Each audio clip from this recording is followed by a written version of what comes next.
Hey, this is Keith with Southern Off-Road. I wanted to talk to you about this 26 4Runner Trail Hunter Edition we just finished up. We did an ADD front bumper with a Bourne off-road winch with the Baja Designs light bar, and the customer also decided to do the Baja Designs A-pillar or ditch lights. So the customer had all these parts and he was ready to do the install. But there were some other things that you need to add, especially if you have a hybrid system.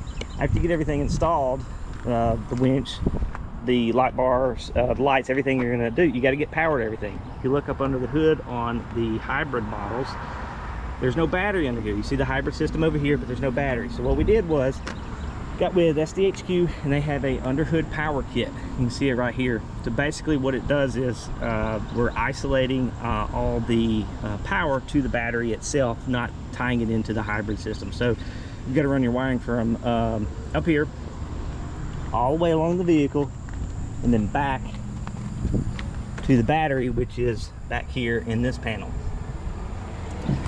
So when you trying to build up your hybrid vehicle, and this applies to the Tundra, this applies to the Tacoma and the 4Runner, of course, you've got to take that in consideration, because we don't want to tie into the hybrid system itself. We want to isolate it so that way you're running directly to the battery. Also, after you do all that, you've got to have switches for everything. Luckily, the Trail Hunter, it comes with the aux switches from the factory. You see those right here. Normally it would say aux 1, 2, 3, and 4. Customer had some custom switches, so we swapped them out. So you've got to tie into that as well.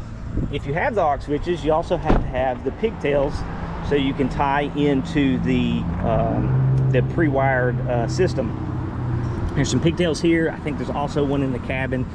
I think there's one somewhere else, but you got to tie into those. If you don't have the aux switches, then you're going to have to get an aftermarket version.